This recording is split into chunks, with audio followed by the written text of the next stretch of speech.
Los estudios que hemos tenido anteriormente, hallamos que el actual concepto de un Dios triuno, asumido por gran parte del cristianismo, fue precedido por la existencia masiva del politeísmo.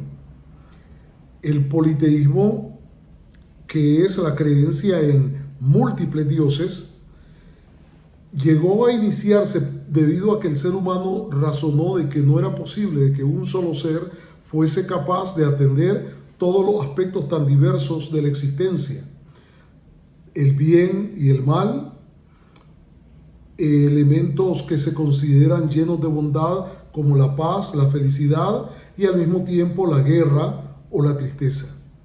Entonces el ser humano en su razonamiento llegó a construir el concepto de la existencia en un Dios para cada uno de estas situaciones y muchísimas otras, lógicamente, prosperidad, adversidad y muchísimas otras.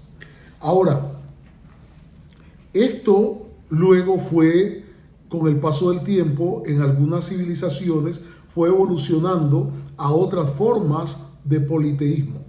Y entre ellas encontramos lo que los sociólogos hayan llamado el enoteísmo. ¿Qué cosa es el enoteísmo? Decíamos que el enoteísmo se dio cuando en algunas culturas se escogía a un dios como superior a los demás y los otros eran dioses inferiores, dioses que estaban sujetos a este dios superior. Ya revisábamos cómo este tipo de concepto se desarrolló en culturas tales como la cultura india y el hinduismo creen esto. También encontramos, por ejemplo, la cultura egipcia y varias otras culturas asumieron esta concepción de un dios superior y otros dioses que servían prácticamente como ayudantes de este dios superior. Sin embargo,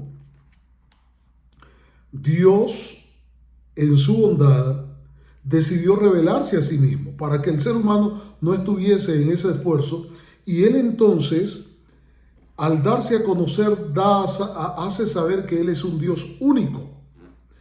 A partir de afirmaciones como Deuteronomio 4:35, donde se dice: a ti te fue mostrado para que supieses que Jehová es Dios y no hay otro fuera de él.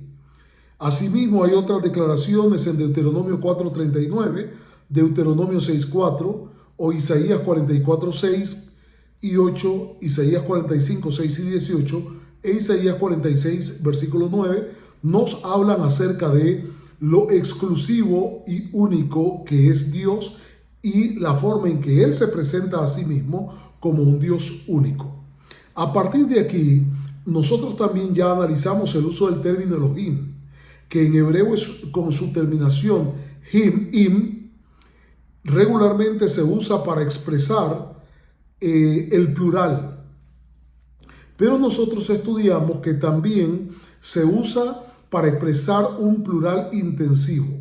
El plural intensivo, de acuerdo con lo que dicen Walke y O'Connor en el libro An Introduction to Biblical Hebrew Syntax, en la página 122, ellos escribieron explicando este concepto del plural intensivo diciendo: el plural intensivo en hebreo es una forma gramatical que usa el plural para expresar no una multiplicidad de entidades, sino una intensificación del significado, a menudo con connotaciones de grandeza o majestad. Y esto lo encontramos no solamente en el uso de la expresión Elohim, que termina en su forma plural, para demostrar la grandeza, la superioridad de Dios, sino hay muchas otras ocasiones en que se usa. Por ejemplo, se usa para referirse al hombre como un ser viviente. En Génesis capítulo 2, versículo 7, y usa la expresión Hayim. Termina en el im, que debería ser plural, pero un plural intensivo. También cuando habla de las aguas, es Génesis 1:5, usa la expresión Mayim. O cuando habla de los cielos, usa la expresión Shamayim. También cuando habla acerca de la santidad, habla de que Dios es santo. En Josué 24:9 usa la expresión Kodashim. También cuando se refiere a la sangre derramada de Abel, dice en Génesis 4:10, Damim. Todas estas expresiones, terminando en su formación plural, están no haciendo referencias a una multiplicidad de entidades, sino que están haciendo referencia a la totalidad, están haciendo referencia a la grandeza, a la majestad, a lo absoluto de aquello a lo que se está refiriendo. Por lo que cuando leemos Jehová Elohim, debemos entender que hace referencia a Jehová, el Dios único, y no a un Dios plural. También nosotros examinamos el uso del término Ejad, que indica uno, que se traduce como uno, pero que al referirse a Dios en el caso de Génesis capítulo 6, versículo 4, no solamente la expresión se refiere a uno, sino que habla de unicidad y exclusividad. Es decir, que Jehová no solo es uno, sino que es único. Descartamos el concepto de Trinidad y examinamos el origen histórico de este concepto en el siglo IV de nuestra era, con la celebración del Concilio de Nicea. Antes del Concilio de Nicea, nadie dentro del cristianismo creía en un Dios plural. Se creía absolutamente en un Dios único. Pero en el año 325, en el Concilio de Nicea, convocado por el emperador romano Constantino, se construyó la creencia en que Jesús debía de ser llamado Dios. A pesar de las evidencias que en el texto hay al respecto, aquí se discutió y se llegó a la conclusión, la Iglesia Católica en el Concilio de Nicea acordó de que Jesús iba a ser llamado Dios. Luego, en el año 381, se creó la otra doctrina, la doctrina de que el Espíritu de Dios iba a ser considerado una tercera persona divina. Esto fue en el concilio del año 381 celebrado en Constantinopla. También la Iglesia Católica, además de hacer estas dos creencias, para poder tratar de buscar la forma de respaldar lo que ellos estaban tratando de soportar y distanciarse del judaísmo, que fue el entorno en el que Jesús existió, entonces la Iglesia Católica elevó al nivel de sagrados y al nivel de palabra de Dios 27 libros que hoy conforman lo que nosotros conocemos como el Nuevo Testamento.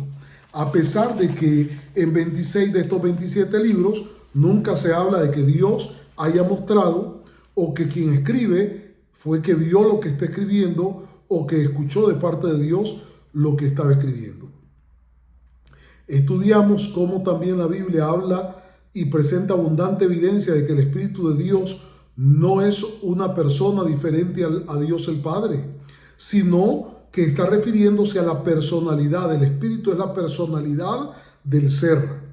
Se refiere a los aspectos asociados con la voluntad, la intelectualidad, los atributos del ser, tanto en el hombre como en Dios. Cuando usamos la expresión espíritu, se está refiriendo a estos aspectos. No es una persona adicional, examinábamos nosotros. Nunca jamás podemos decir de que el espíritu de Carlos es una persona diferente a Carlos. Lo mismo cuando hablamos del Espíritu de Dios, no podemos estar hablando de una persona diferente a Dios, sino de esa dimensión interior de la personalidad de la persona como tal. También nosotros examinamos hasta aquí declaraciones contenidas en Isaías 7:14, donde se decía: por tanto el Señor mismo dará señal, he aquí que la Virgen concebirá y dará un hijo y llamará su nombre Manuel. Y también Isaías 9:6 lo revisábamos. Y revisábamos Daniel 7:13 y 14 e Isaías 53. Y descubrimos que ninguno de estos textos son profecías mesiánicas. Más bien descubrimos de que Isaías 7, capítulo 7, versículos 13 y 14 y en adelante están haciendo referencia al nacimiento de un niño, que de acuerdo al contexto del capítulo 8, muy probablemente se refiera a un hijo del profeta Isaías, que, como dice el profeta Isaías mismo, él y sus hijos serán una señal en Israel de parte de Jehová Dios. También examinábamos cómo Isaías 9:6 no está haciendo de ninguna forma referencia a algún evento mesiánico, sino de que está hablando del nacimiento.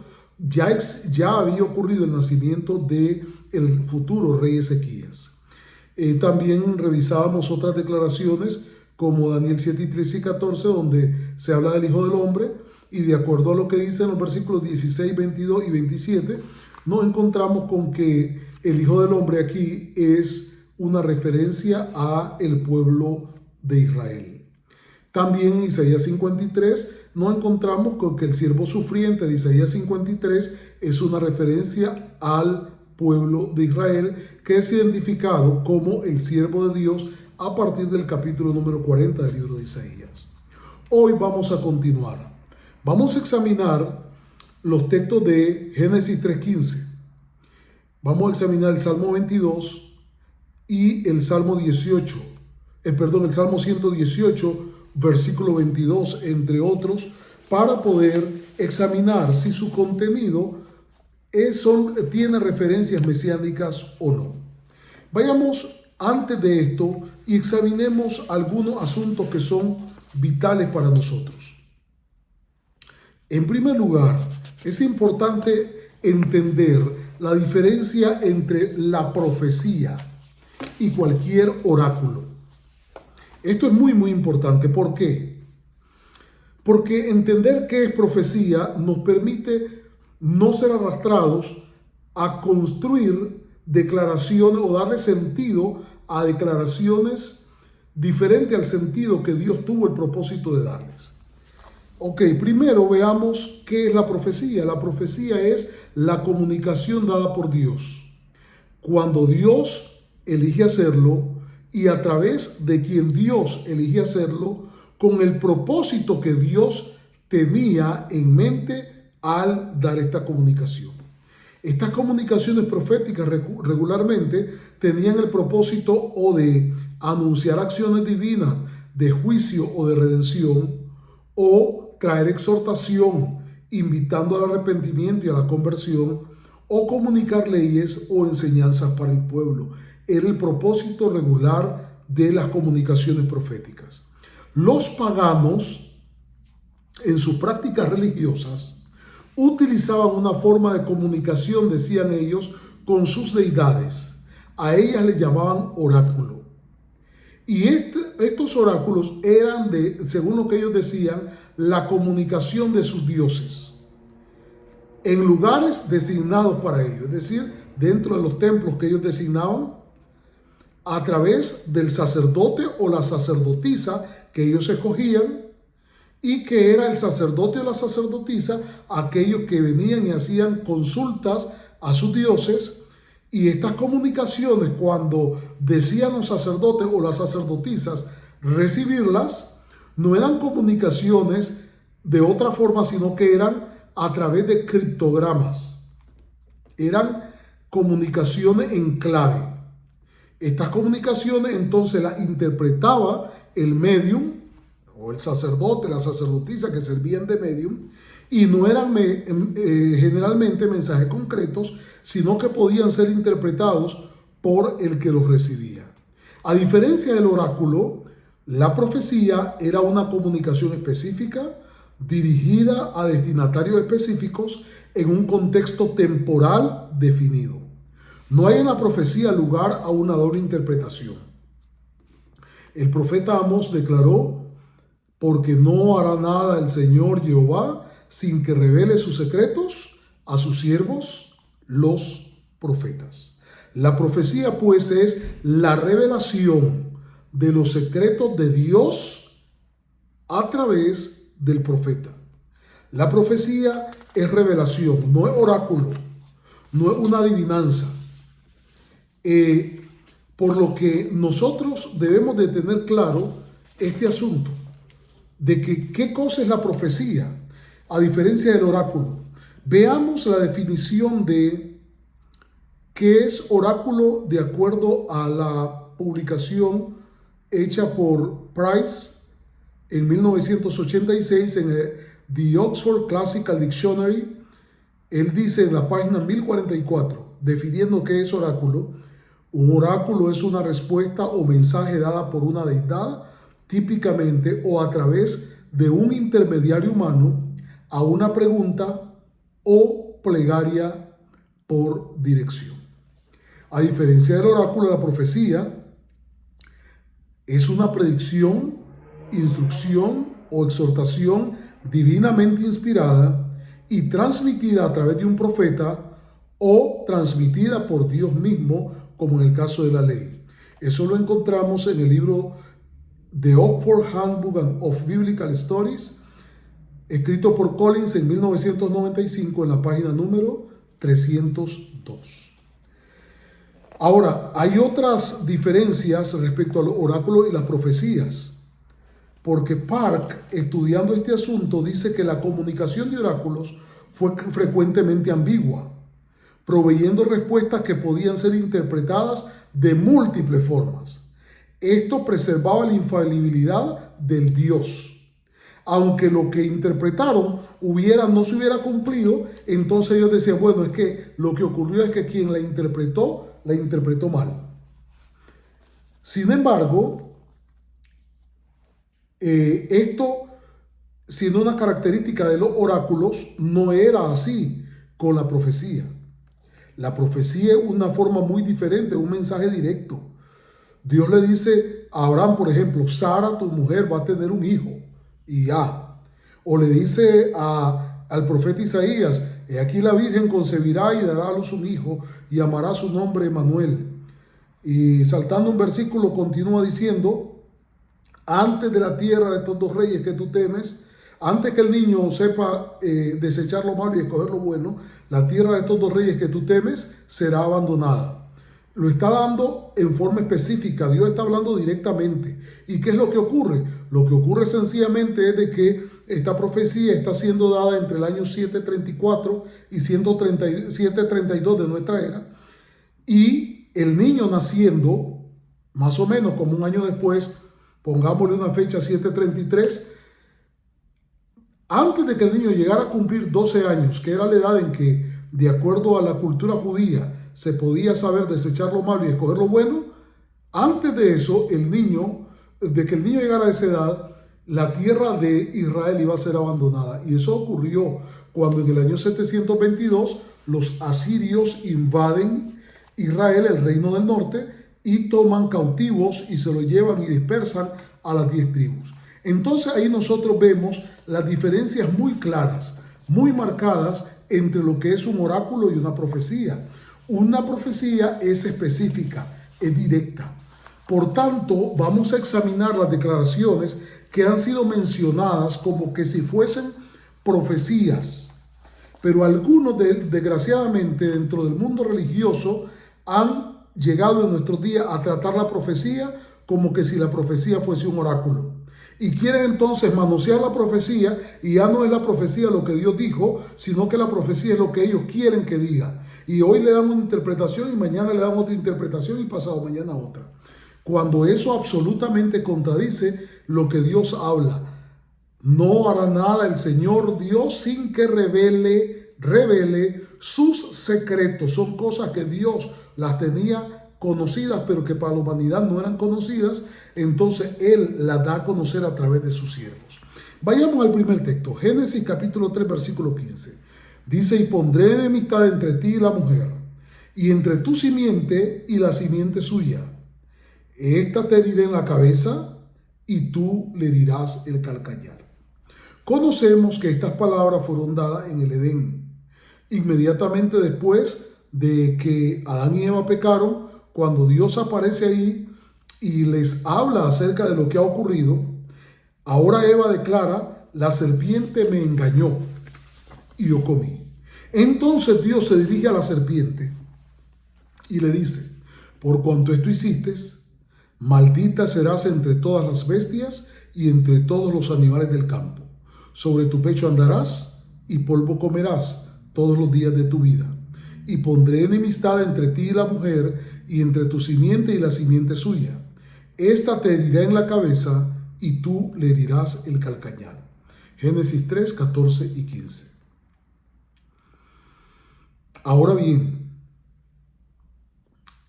en la declaración que acabamos de leer, hay abundante evidencia para descartar la posibilidad de que sea una profecía mesiánica. Aunque en nuestros días muchos la han tomado y han dicho, esto era un anuncio del Mesías, que en el futuro vendría de la mujer que simbolizaba la iglesia y que entonces la serpiente iba a matarlo en el Calvario. Vamos a revisar si es cierto. En realidad la maldición dada por Dios no es para Satanás. Aunque habla de la serpiente, está hablando de la serpiente literal. ¿Cómo sabemos eso? Porque Dios se dirige a un animal cuando está dando la maldición. Es a la serpiente literalmente. Lo sabemos porque el texto incluye las siguientes declaraciones que no pueden aplicarse a Satanás. Maldito serás entre todas las bestias y entre todos los animales del campo. Comencemos por ahí. ¿Por qué se va a referir a Satanás como maldito será entre todas las bestias y todos los animales del campo? Segunda, sobre tu pecho andarás. Sería absurdo pensar de que fue una maldición contra Satanás. Polvo comerás todos los días de tu vida. Pondré enemistad entre ti y la mujer, entre tu simiente, oigan bien, entre tu simiente, la simiente, es decir, los hijos de la serpiente, y la simiente suya. A ver, ¿dónde está la simiente? ¿Dónde está la descendencia? Porque aquí está hablando de la descendencia de Eva y la descendencia de la serpiente. ¿Cuál sería la descendencia de Satanás? Porque aquí es muy específico. La expresión en hebreo es sarakha y es un sustantivo que se refiere a simiente. Habla de semilla, habla de descendencia y en forma directa está refiriéndose a la serpiente y usa un sufijo posesivo, dice tu simiente. Por consiguiente, podemos saber de que este episodio es una sentencia, no una profecía. Es una sentencia contra la serpiente, como ocurrió también contra Adán y ocurre contra Eva en el mismo episodio. Porque si vamos a decir de que esto es símbolo para la serpiente, entonces encontremos dónde está el símbolo para Eva cuando le dice con dolor darás a luz tus hijos. Eso no fue ningún símbolo, eso fue algo literal. Eva y toda mujer después de Eva da a luz con dolor sus hijos.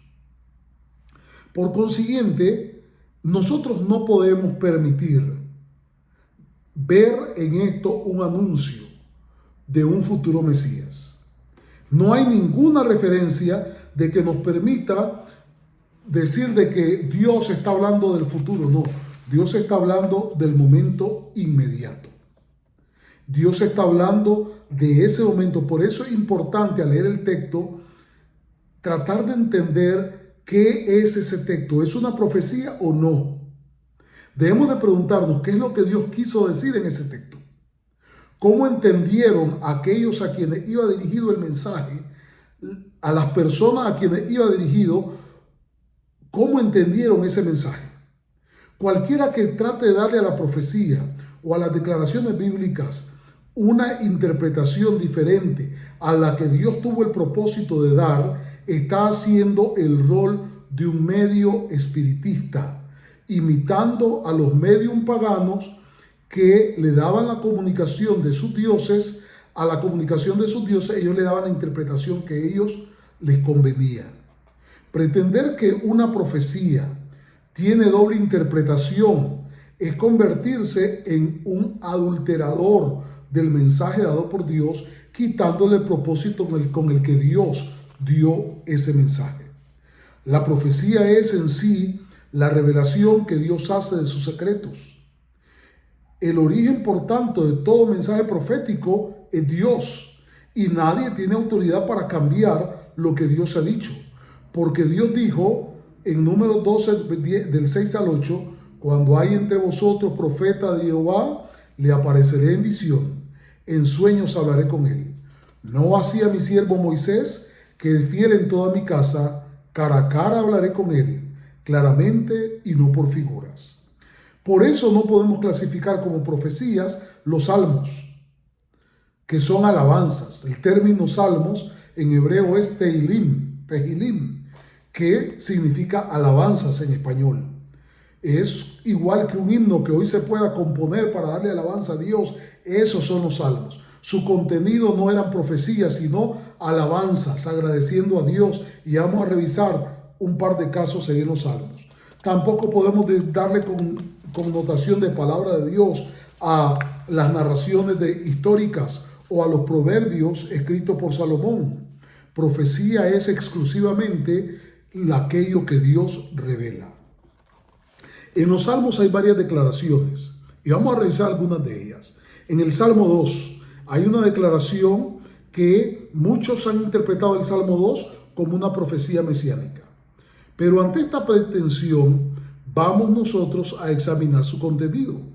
En realidad, ¿de qué habla el Salmo 2? El Salmo 2 es un salmo referido a la coronación del rey sobre Jerusalén. Este salmo habla del momento en que el rey es ungido. Es ungido con aceite, así es declarado. Eso es el evento que se menciona aquí. Y debemos de recordar eventos semejantes relacionados con el ungimiento de reyes, como el caso de Saúl, David, Salomón o Joram mismo. Y ahí en el libro de Salmos, el Salmo 2 y el versículo 6 dice: yo he puesto mi rey sobre Sión, mi santo monte. Aquí hay varias cosas que debemos de considerar. En primer lugar, está hablando de un pasivo en pasado. He puesto. Y es una acción completada. Es un salmo que fue escrito haciendo referencia al momento de la entronización y el ungimiento de alguno de los reyes de Israel. No se sabe con exactitud de quién está hablando. También el versículo 7 del Salmo dice: mi hijo eres tú, yo te engendré hoy. Esta también es una referencia a la entronización, porque cuando el rey era entronizado, se consideraba de que Dios adoptaba al rey como su hijo en ese momento. Por eso dice: yo te engendré. Está hablando del pasado. Dice: te engendré. Está cumplido, es un evento ya cumplido. No está hablando de un momento futuro, no es una profecía. Hace referencia al rey adoptado por Dios, como ya lo decíamos. Al ser entronizado se le dice: hoy yo te engendré. El valor histórico y la gramática de este Salmo 2 indican acciones cumplidas, al no ser sino una alabanza. Es un poema dedicado a la entronización y afirmación del poder del rey, quien recibe las amenazas de las naciones en los alrededores de Israel, pero que está a salvo porque Dios le cuida, Dios está a su lado. De este salmo no hay fecha exacta de su escritura. Se sitúa entre el siglo X, que fue cuando existió el Reino Unido, hasta la época del rey Salomón, y el tiempo del exilio allá por el siglo VI. No se sabe con exactitud, pero sí se sabe de que este salmo hacía referencia al momento de la entronización del rey. Un segundo episodio encontramos en Salmo 22 y el versículo 1. Y en ese salmo hay más de una expresión. Hay varias expresiones que se le ha dado sentido mesiánico. Y vamos a examinar. Dios mío, ¿por qué me has desamparado?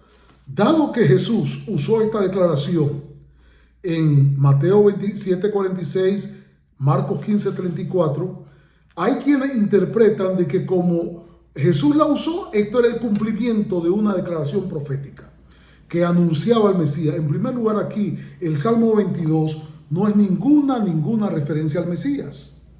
Cuando lo revisamos nos damos cuenta de que es un salmo en que David clama a Dios por auxilio. El salmo se encuentra redactado de manera que nos hace entender que los eventos se están cumpliendo o que ya fueron cumplidos. Por ejemplo, el versículo 1 habla de que el escritor se dirige a Dios y conjuga el verbo en un presente continuo. Está hablando, me has abandonado. Luego nosotros hallamos muchas referencias en el versículo 16, por ejemplo, dice, horadaron mis manos y mis pies, está en pasado, claro, es un verbo totalmente escrito en pasado, horadaron, es absoluto pasado. Repartieron entre sí mis vestidos y sobre mi ropa echaron suertes. También el versículo 18 es otra declaración que el escritor la coloca en el pasado. Contiene verbos absolutos, un verbo en estado perfecto. Estamos hablando de una acción totalmente completada. Repartieron, echaron suertes. David habla aquí de su experiencia siendo perseguido. Y debemos recordar de que David fue perseguido y tuvo que huir en diversas ocasiones. Con Saúl, por ejemplo, cuando su esposa, la hija de Saúl, lo tuvo que descolgar para poder hacer que él huyera, pudo haber sido referencia a ese momento esta declaración, porque dice, repartieron entre sí vestidos, sobre mi ropa echaron suertes. Pero también pudo haber hecho referencia al tiempo cuando David huyó posteriormente de su hijo Absalón, en medio de la guerra en la que Absalón estaba oponiéndosele. También hay algunos que han visto en este salmo una posible referencia al periodo del exilio babilónico, en cuyo caso no hubiese sido David quien lo escribió, y es una posibilidad potencial, pero en ninguno de los casos puede usarse para decir de que es una referencia mesiánica. El Salmo 118, versículos 22 y 23. La piedra que desecharon los edificadores ha venido a ser cabeza del ángulo. De parte de Jehová es esto, y es cosa maravillosa a vuestros ojos. Esta declaración muchos le han dado connotación mesiánica. En el Nuevo Testamento se usa también para decir, la piedra que desecharon los edificadores se refería a Jesús. El contexto de este salmo hace referencia más probablemente al momento del retorno del exilio babilónico. En este salmo se alaba continuamente a Dios por haberle liberado de las puertas de la muerte y permitirles otra vez entrar a Jerusalén y venir al templo a traer sacrificios.